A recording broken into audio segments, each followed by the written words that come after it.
Kayo po ba mga bossing ko ay isa sa mga taong lubog sa pagkakautang? Aba mga bossing, tunay naman na napakahirap ng ganyang sitwasyon. Napagdaanan ko na po yan mga bossing. At ako po mga bossing, lahat ng pwede pong idahilan ay dinadahilan ko.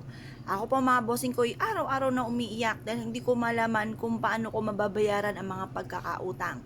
Kaya ako po ay may phobia ng mga bossing ko na umutang. Ngayon pa mga bossing, ako po ay laging pinupuntahan. Kumbaga, wala na pong gustong humarap kasi parang nagsasawa na ng mga iba't ibang dahilan dahil pinupuntahan na po ako dito, doorbell ng doorbell, or kaya sinisigaw na dyan sa labas na magbayad na ako ng pagkakautang. Sobrang sakit. Napakahirap mga bossing ko ng ganyang sitwasyon. Kayo po ba'y nakaranas na ng ganyan? Asya, huwag nyo nang tangkain, huwag nyo nang naisin na makaranas pa kayo. At kung kayo po mga bossing ko ay napapansin po ninyo na masipag po kayo pero para lagi pa rin kayo minamalas, asya mga bossing, kailangan kayo po ay iwaksin nyo sa isipan nyo na kayo ay malas. Ang isipin po ninyo, kayo ay swerte. Walang malas. Puro swerte ang darating. Mababago na ang takbo ng aking pamumuhay. Ganun po ang inyo po mga pagwi-wish. Walang gamit na sana, direct to the point. Tapos, kayo po mga bossing ko, kailangan kapag kayo nagwi-wish, magmumula sa puso. At kapag po kayo ay nagwi-wish, kung ano yung binubukan ng bibig, ay tinatakbo rin ng diwa. Ngayong araw na ito, kung kailan nyo man ba ito mapapanood at kayo po ay tambak ng problema, huwag po kayong mag-iisip na hindi nyo na kaya. Ang isipin po ninyo, kaya ko to, malalampasan ko to, magiging okay ang lahat. Kaya nangyayari sa akin to dahil maaring mas pinapatatag pa ako ng tadhana. Kaya nangyayari to para maging lesson sa akin. Kaya ako nga po mga bossing ko, naging lesson sa akin. Kapag po kahit na halimbawa may mga dumarating, kahit di naman ako nag-a-apply halimbawa ng mga credit cards, may mga dumarating sa akin mula sa bangko. Ay mga bossing, hindi ko po ito ginagamit. Bagkus ipinuputol ko ito at sinasabi ko po sa manager na hindi ako nag-a-apply at ayoko rin gumamit. Kasi nga po ako yung natatakot. Dahil baka dumating man yung time, knock on wood, takot po ako mga bossing. Kaya nagkaroon na ako ng phobia pagdating sa utang. Kaya wag nyo na akong gagayahin mga bossing. Ngayong araw na ito, pag ito yung ibig nyong gawin, gawin nyo po ito. Ito po, kung halimbawa first time yung ginagawa at napakaraming problema, gawin nyo po ito ng 1 linggo na kada 24 oras ay papalitan ng tubig.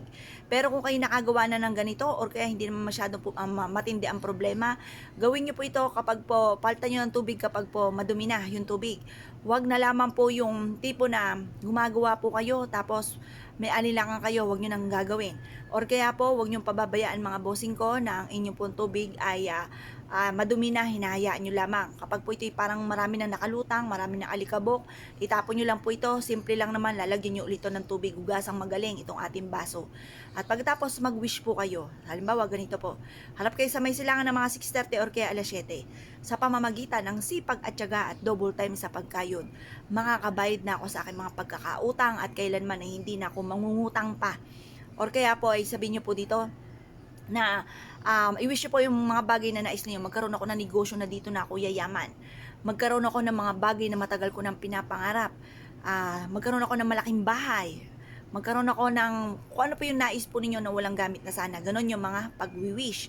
Ngayon pa mga bossing, pagtapos na po ay mag-wish, ito pong ating pong tubig, itapon nyo lamang po ito mga bossing. Itapon nyo na yung tubig po natin.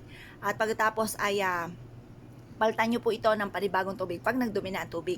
Pagtapos nyo po mag-wish na ibilad ito sinag ng araw, ilagay nyo po ito. Marami kayong pwedeng paglagyan. Pwede po sa bago pumasok ng inyong main door or kaya sa likod ng pintuan ng main door. Pwede rin ito sa ilalim ng inyong higaan. Basta lagi nyo i-check mga bossing. Ako dati di sinuswerte na nga. Ngayon po, nalibang po ako. Nakalimutan ko na mga bossing ko yung tubig.